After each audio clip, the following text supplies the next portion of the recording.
ഞാനും എന്താണ് ആ 40 പേരും പൂമരം കൊണ്ട് കപ്പലുണ്ടാക്കി. നിർത്തിക്കേ നിന്റെ പാട്ടും കൂത്തും. എന്തുപറ്റി?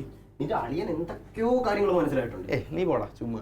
ചുമ്മാ പുള്ളിക്കാരൻ പറഞ്ഞ മൊത്തം നീ കേട്ടല്ലേ? എന്ത് ആ പുള്ളിക്കാരൻ പറഞ്ഞ നീ അതിന്റെ ഇടയ്ക്ക് കയറി പഴയ കാലം. നീ അതിലേക്ക് ഒരു കുടുമി പറഞ്ഞ പിന്നെ അളിയന് സംശയിക്കായിരിക്കും. അത് വിടുന്നേ. അവ പറഞ്ഞ മൊത്തം നീ കേട്ടല്ലായിരുന്നു. ആര് കഴിഞ്ഞ കാര്യമല്ലേ, വിട്ടേക്ക്. അതിന്റെ ഇടയ്ക്ക് സസ്പെൻഷൻ എന്നും പറഞ്ഞു. അത് നിനക്ക് റെഡിയാക്കി വിടുക പറഞ്ഞു. ചുമ്മാ നീ എന്നെ മാത്രം കുറ്റപ്പെടുത്തുന്നില്ല.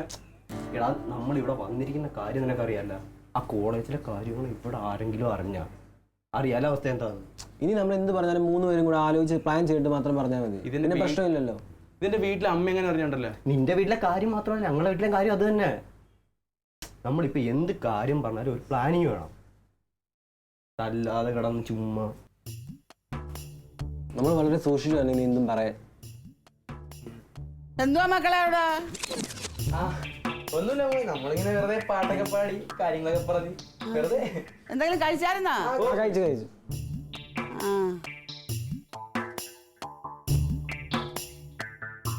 കണ്ട നമ്മൾ പക്ക കെയർഫുൾ ആയിരിക്കണം. ഇവിടെ അങ്ങനെ ആരെങ്കിലും നമ്മൾ വന്നിരിക്കുന്ന കാര്യം അറിഞ്ഞു കഴിഞ്ഞാൽ തീർന്നു.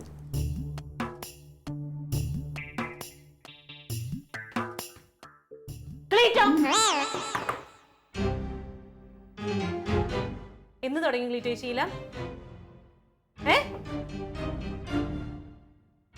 കഴിഞ്ഞ ഞാനൊരു മീറ്റിങ്ങിന് പോയില്ലേ പാർട്ടിയുടെ. ആ മീറ്റിങ്ങിന് പാർട്ടി പ്രസിഡന്റാ പറഞ്ഞത്. നിങ്ങൾ ഇങ്ങനെ തോന്നിയാസത്തിന് നടക്കാൻ വേണ്ടിയിട്ടാണ് ഈ മീറ്റിങ്ങിന് പോണത്?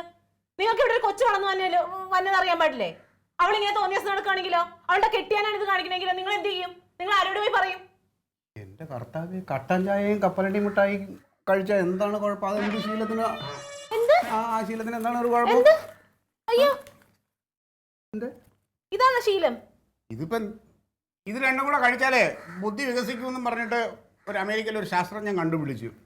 അപ്പൊ അങ്ങനെ പ്രസിഡന്റ് പറഞ്ഞ് നമ്മുടെ പാർട്ടിയിൽ എല്ലാവരും ശീലമാക്കാൻ. ഇതിപ്പോ എന്തിനാ തിന്നണേന്നുള്ളത് എനിക്കറിയാം. എന്തിന്? നിങ്ങൾക്കറിയില്ലേ? ഞാൻ പറഞ്ഞില്ലേ, ഇത് എന്തൊരു കഷ്ടമാണ്. മനുഷ്യന് പാർട്ടിയിൽ പുതിയ ആശയങ്ങളൊക്കെ ഉണ്ടാക്കി എടുക്കാൻ വേണ്ടിട്ട് പ്രസിഡന്റ് പറഞ്ഞ എല്ലാ അണികളും ഇത് ശീലമാക്കണം. അല്ലാതെ ഇതല്ല കാര്യം. ഇതിന്റെ മണം അടിക്കാതിരിക്കാൻ വേണ്ടിട്ടല്ലേ ഈ മാതിരി വേഷം കെട്ട് കാണിക്കണ ഇവിടെ? ഇത് ആനമുട്ട കണ്ടിട്ടില്ലേ? സിഗരറ്റ് കുറ്റി നീ വലിയ തുടങ്ങിയോ? നിനക്ക് എന്താണ് ഇപ്പൊ വേണ്ടത്? ഇതെന്തിനാണ് ഇത് ചെയ്യണേന്നുള്ളത് എനിക്ക് ഇപ്പൊ അറിയണം. ഇതുവരെ ഇല്ലാത്ത ശീലം. എന്റെ കർത്താവേ, അത് ചെയ്തവരോട് ചോദിക്ക്. അത് ചെയ്ത ആളോടെ ഞാൻ ചോദിക്കണേ. ക്ലീറ്റോ, നിങ്ങൾ വല്ലപ്പോഴും കള്ളു കുടിക്കുമെന്ന് എനിക്കറിയാം. അത് പിന്നെ പോട്ടെ, എനിക്ക് എന്നെ കൊണ്ട് നിർത്താൻ പറ്റിയിട്ടില്ല ഇതുവരെ. ഇപ്പൊ ദേ അടുത്ത ശീലം തുടങ്ങി. ഇക്കണക്കിന് നിങ്ങൾ പോണ വഴിയൊക്കെ ഞാൻ നിങ്ങളുടെ പുറകെ വരേണ്ടി വരുമല്ലോ. തോന്നിയാസം നടക്കണോ? ഇത് ഈ കുടുംബത്തിൽ പറ്റൂല. ഓ, ഇത് എന്തൊരു കഷ്ടമാണിത്. കഷ്ടം തന്നെ. എന്റെ ക്ലീറ്റോ, ഈ സാധനത്തിന്റെ നാറ്റം. നിങ്ങൾ അടുത്തൊരു മനുഷ്യൻ വരും. നിങ്ങളൊരു പാർട്ടിക്കാരനല്ലേ ക്ലീറ്റോ? തങ്ക, ഞാൻ ഇതൊന്നും വലിക്കത്തില്ല, നിനക്ക് അറിയത്തില്ലേ? ടി-വിയിൽ ഒരു പരസ്യം വരുമല്ലോ, ശ്വാസകോശം പോഞ്ച് പോലെയാണ്. അത് കണ്ടേ പിന്നെ ഇതിന്റെ അടുത്തോട്ട് പോകാൻ തന്നെ എനിക്ക് പേടിയാണ്. ഞാൻ വലിക്കുന്നവരോട് ഇത് വലിക്കരുതെന്നാ പറയാറ്. അയ്യോ, മോനൊക്കെ പറയാറുണ്ടോ? ഈ സാധനം എങ്ങനെ നമ്മുടെ വീടിന്റെ പുറകെ വന്ന് എനിക്ക് അത് മാത്രം അറിഞ്ഞാൽ മതി. ഉള്ള സത്യം മണിയായിട്ട് നിങ്ങൾ പറഞ്ഞോ. ഇത് എന്തൊരു കഷ്ടമാണ്. ഇതിനെന്തെങ്കിലും സംസാരിക്കാൻ പറ്റിയെങ്കിൽ അതിനോട് ചോദിക്കായിരുന്നു. ഇത് ഞാനല്ല തങ്കം.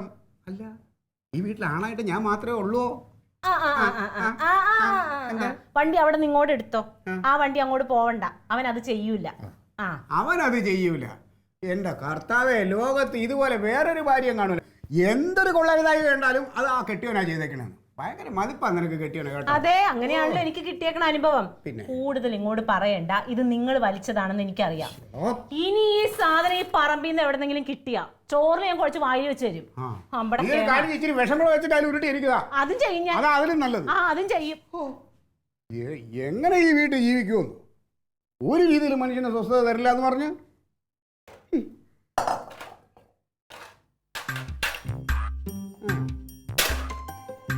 ഓ, അപ്പൊ അതാണ് സംഭവം. ഇവിടെ ഇരിക്കായിരുന്നു. അതെ, ഇത് തീക്കളിയാണ്. എന്ത് അളിയാ, നീ ഇവിടെ ഒരു 3 കൊണ്ട് ഇട്ടിട്ടുണ്ടല്ലോ. ബോംബാണത്, ബോംബ്. ഏത് നിമിഷവും പൊട്ടുപൊളിയാ. ഉള്ള കാര്യം ഞാൻ പറഞ്ഞേക്കാം. അത് സാധാരണ പിള്ളേരല്ല. നീ എന്താ കാര്യം എന്ന് പറയണ്ട ക്ലീറ്റസ്, അല്ലാണ്ട് ഞാൻ എങ്ങനെ മനസ്സിലാക്കാനാണ്? എൻ്റെ അളിയ, നീ ഞാനൊക്കെ ഏത് പ്രായത്തിലാണ് എത്തിപ്പോരെ ഇതൊക്കെ കഴിച്ചു തുടങ്ങിയത്? അത് ഇപ്പോൾ ഇത്ര ആയിട്ടല്ലേ? അതുപോലും നമ്മൾ രഹസ്യമായിട്ടൊക്കെ അല്ലേ ചെയ്യണത്? ഇത് പരസ്യമായിട്ട് അവിടെ നിന്നോട് വീഡിയോ ചോദിച്ചാ? എന്നോട് ചോദിച്ചാൽ അടിച്ച് ഞാൻ കാരണം കളിയാ വലിച്ചിട്ടേ വീടിക്കുറ്റി ഇതേ സിഗരറ്റിൻ്റെ കുറ്റി എൻ്റെ വീടിൻ്റെ ബാക്കിലിട്ടേക്ക്. അത് എടുത്തോണ്ട് വന്ന് തങ്ക ഇനി എന്നെ പറയാനൊന്നുമില്ല, ഞാൻ ഈ പുതിയ ശീലം തുടങ്ങിയോന്ന്. ഇത് അവന്മാർ തന്നെ അല്ലാതെ നീ വലിച്ചോ? അല്ലല്ലോ, ഞാൻ തൊട്ടിട്ട് പോലും ഇല്ല. ഞാൻ ഇന്നലെ വീടിൻ്റെ പിന്നമ്പുറത്ത് കൂടെ പോയി നോക്കിയ സമയത്തേ എനിക്കെന്തോ ഒരുമാതിരി കഞ്ചാവിൻ്റെ മണം പോലെ ഇങ്ങനെ വരുന്ന പോലെ തോന്നിയതല്ല, അത് തന്നെ. ഈ കഞ്ചാവാണോ സിഗരറ്റാണോ എനിക്ക് അറിഞ്ഞൂടാ. ഞാനൊരു ജമന്തിയുടെ അടുത്ത് പറയുകയും ചെയ്തു, എടി ഇങ്ങനെ എന്തോ ഒരു സ്മെല്ല് വരുന്നുണ്ട്. അപ്പോൾ ഒന്നുമില്ല ഏട്ടനെ തോന്നുന്നു പറഞ്ഞിട്ട് ഉളങ്ങി വിട്ടു. എങ്കിൽ പിന്നെ നോക്കാനൊന്നുമില്ല, അത് തന്നെ. പക്ഷെ ഇവന്മാരെ നമ്മളെ എങ്ങനെ സംശയിക്കും? എന്താ സംശയിച്ചാൽ എന്താ കുഴപ്പം? എന്താണ് കുഴപ്പം? എന്താണ് അളിയാ, ഇപ്പോഴത്തെ പിള്ളേരെ ഒന്നും നമുക്ക് അങ്ങനെ വിധി എഴുതാൻ പറ്റില്ല. ഏട്ടാ 3ാം ക്ലാസ്സിൽ പഠിച്ച് 3ാം ക്ലാസ്സിൽ ഫുൾ മാർക്ക് കിട്ടിയതിന് ബിയർ മേടിച്ച് കുടിച്ച പിള്ളേരാ നമ്മുടെ നാട്ടിലിപ്പോൾ ഉള്ള ആഘോഷിച്ച്. പിന്നെ ഇവനെയൊക്കെ പറയേണ്ടി വരുമോ? ഇതും ചെയ്യും, എൻ്റെ അപ്പുറവും ചെയ്യും. എന്തെങ്കിലും ആട്ടെ, 2 ദിവസം കഴിഞ്ഞ് അങ്ങ് പോവുമല്ലോ. 2 ദിവസം കൊണ്ട് അളിയനെ നല്ല ഏണി ചിലപ്പം വരാം. എന്നെ പോലെ ഒരു പ്രമുഖനും കുടുംബം ഇവിടെ താമസിക്കണമെന്ന കാര്യം മറക്കണ്ട. എന്തേലും പേര് ദോഷം ഉണ്ടായി കഴിഞ്ഞാൽ അത് മൊത്തത്തിൽ നാറും. അതുകൊണ്ടാണ് ഞാൻ ഈ പറയണേ, സൂക്ഷിച്ച അളിയന് കൊള്ളാം കേട്ടോ. ഞാൻ പറയാനുള്ളത് പറഞ്ഞതേ ഉള്ളൂ, ഇല്ലെങ്കിൽ എല്ലാം അനുഭവിച്ച് പഠിക്കാം.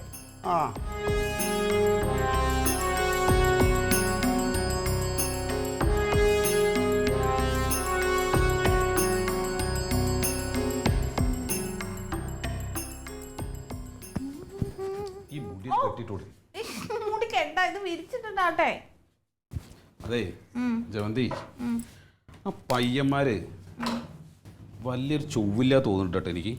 എന്താ അവർക്ക് കുഴപ്പമെന്താ? എന്താന്ന് കുഴപ്പം? നമ്മുടെ വീട്ടിലാരും സിഗരറ്റ് വലിക്കണവരില്ലല്ലോ. ഇല്ല. ക്ലീറ്റസും വലിക്കില്ല, ഞാനും വലിക്കില്ല. അതുകൊണ്ട് പക്ഷെ നമ്മുടെ വീടിന്റെ പുറത്ത് സിഗരറ്റ് കുറ്റി കണ്ടുവന്ന് ക്ലീറ്റസ് പറഞ്ഞെൻ്റെ അടുത്ത്. അയ്യോ, വലിയ സംഭവമായി പോയി. ഒന്ന് പോയേട്ടായിരുന്നു. പിന്നെ അവര് വലിക്കാൻ പോവല്ലേ? ഇനി എന്നാലും അവന്മാർ എന്തോ ഒരു കുഴപ്പക്കാരാന്ന് തോന്നുന്നു എനിക്ക്. ഏട്ടാ എന്താ കുഴപ്പം? അത് ചെറിയ പിള്ളേരാ, പിന്നെ സിഗരറ്റ് ഒന്നും വലിക്കൊന്നുമില്ല അവര്. അല്ല, അവര് പ്രൊജക്ട് എന്ന് പറഞ്ഞ് വന്നിട്ട് ഇപ്പൊ ഇതുവരെ ഒന്നും ചെയ്ത് കാണുന്നില്ലല്ലോ. അതിന് ഏട്ടൻ അവരുടെ കൂടെ പോയിരുന്നോ? ഇല്ലല്ലോ. അവര് 24 മണിക്കൂർ ഇതിനെ പറ്റി ചർച്ചയാ. അവരുടെ ചർച്ച എന്ത്? അല്ല, എന്തെങ്കിലും എഴുതുക, വായിക്കുക, പിടിക്കുക, അങ്ങനെയൊക്കെ വേണ്ടേ? അതൊന്നും കാണാനില്ല, അതാ ഞാൻ പറയണേ. ഏട്ടൻ വിചാരിക്കണ പോലെ ആയിരിക്കോ? അവരങ്ങനെ ചർച്ച ചെയ്ത് എന്തെങ്കിലുമൊക്കെ ഉണ്ടാക്കണതായിരിക്കും പ്രോജക്റ്റ്.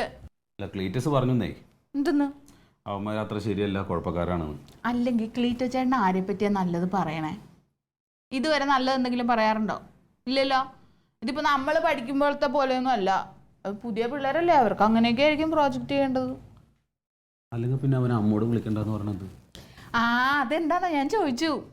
അവൻ്റെ അമ്മയുടെ ബർത്ത്ഡേ വരുന്നുണ്ട്. അപ്പൊ ഏതാണ്ട് സസ്പെൻസ് ആണത്രേ.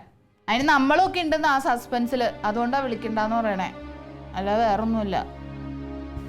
അവന്റെ പെരുമാറ്റത്തിൽ തന്നെ ഒരു പന്തി കേട്ടുണ്ട് കേട്ടോ. ഏട്ടൻ ഇപ്പൊ എന്താ ആ ചെറുക്കൻ ഇവിടെ 2 ദിവസം വന്ന് നിൽക്കണേനാണോ? അത് ഇഷ്ടപ്പെട്ട് കാണില്ല, അതിന് ഓരോ കാരണം കണ്ടുപിടിക്കണം. അതൊക്കെ പറഞ്ഞാൽ തർക്കിക്കാൻ നിൽക്കേണ്ടി വരും. ഒരു കാര്യം ചെയ്യില്ല, ഏറ്റവും കിടക്കാം. അയ്യോ.